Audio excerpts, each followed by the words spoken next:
Então, olha, cinética química será o quê?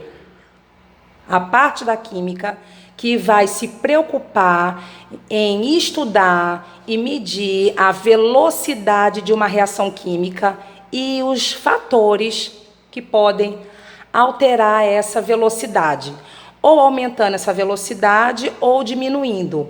Então, lá em física, quando vocês estudaram velocidade, a primeira fórmula foi qual? Velocidade média igual variação de espaço sobre variação de tempo. No caso de química, as substâncias não vão sair correndo, não. Então, o que vai acontecer com elas? Elas vão variar a quantidade delas. Então, nós vamos medir a velocidade de uma reação química através da variação de quantidade sobre a variação do tempo. Então, velocidade média de qualquer reação química será igual a variação de quantidade sobre variação do tempo. Nesse caso, nós vamos usar a variação de quantidade sempre em módulo. Por que sempre em módulo? Para o valor daqui sempre sair um valor positivo. Por quê? Porque os reagentes diminuem a sua quantidade com o passar do tempo. Então, sempre a quantidade final será menor do que a inicial. Então, se eu não indicasse o módulo na minha fórmula, a velocidade sempre seria uma velocidade com valor negativo. Vamos ver o primeiro exemplo. Então, aqui, a reação que eu estou propondo a vocês é água oxigenada se decompondo e formando água e gás oxigênio. Então, nós vamos medir a velocidade através dos valores do meu reagente, que é água oxigenada, que é o nome usual, mas o nome dela é o quê? Peróxido de hidrogênio, certo? Então, nós vamos medir no intervalo aqui, que eu vou chamar de 1, esse intervalo, a velocidade média nesse intervalo aqui, que eu vou chamar de 2, e nesse intervalo aqui, que eu vou chamar de 3, certo? Então, vamos começar a velocidade média, certo? No intervalo 1. Então, como é que vai ficar? Velocidade média será igual variação de quantidade, ou seja, variação é sempre final menos inicial. Se a minha reação iniciou em 0, ou seja, ela vai finalizar aqui, nesse caso, no trecho 1, finalizar em 10, certo? Então, nesse tempo, qual era a minha quantidade? 0,5. Sempre que eu indico uma substância entre colchetes, eu estou falando da molaridade, certo? Então, aqui, quantidade final, 0,5, menos quantidade inicial, 0,8, módulo sobre variação do tempo. Então, o final foi 10 menos 0. Quanto é que vai dar isso aqui no módulo? Menos 0,3 sobre 10. Quando eu tiro do módulo, sai com valor positivo.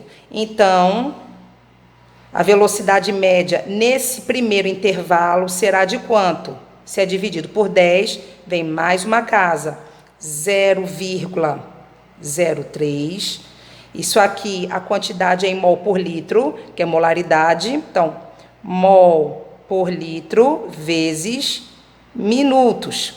Então, a cada minuto, nesse primeiro intervalo, qual é o consumo do peróxido de hidrogênio? 0,03 mol por litro. Vamos agora para a velocidade média do intervalo 2.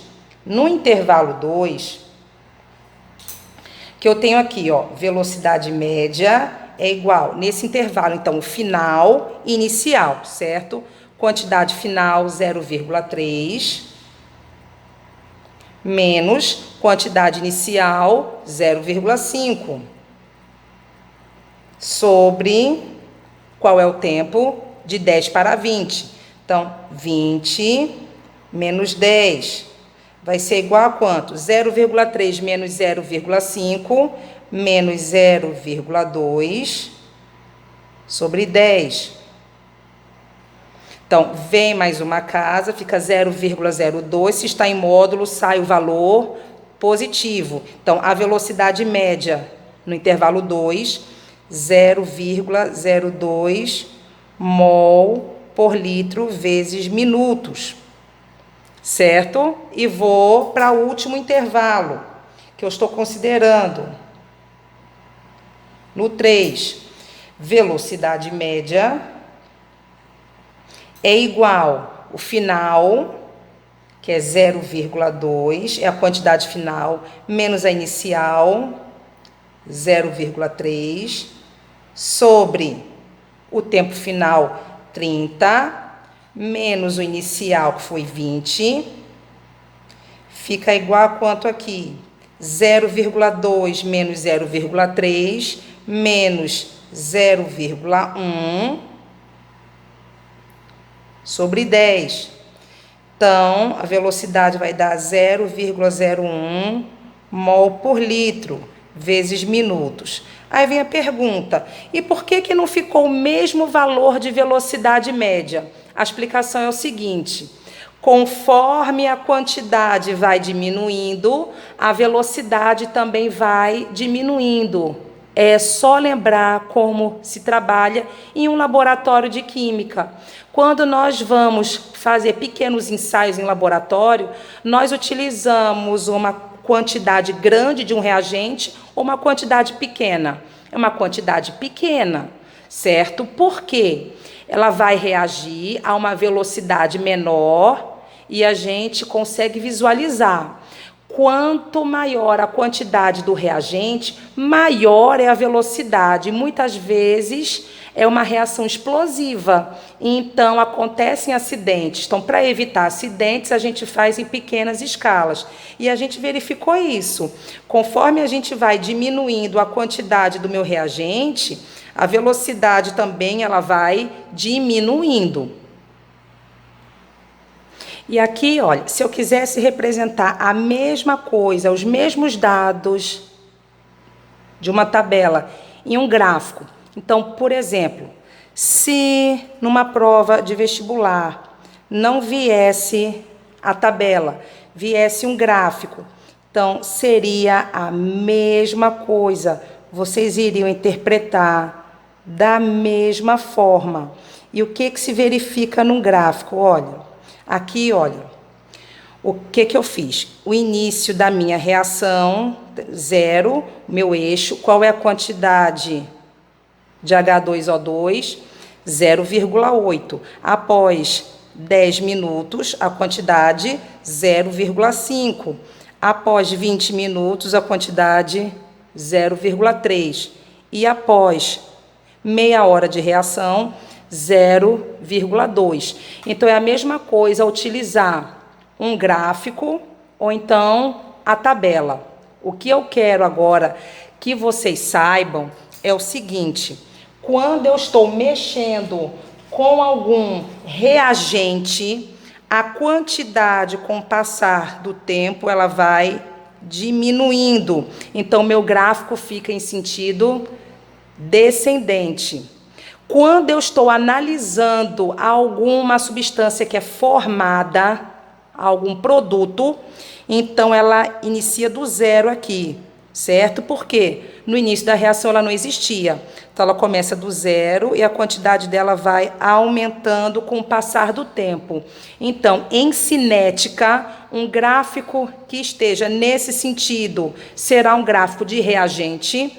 E um gráfico que esteja nesse sentido será um gráfico de produto. Então, deixa eu colocar aqui, reagente. E aqui é um gráfico de produto. Ok?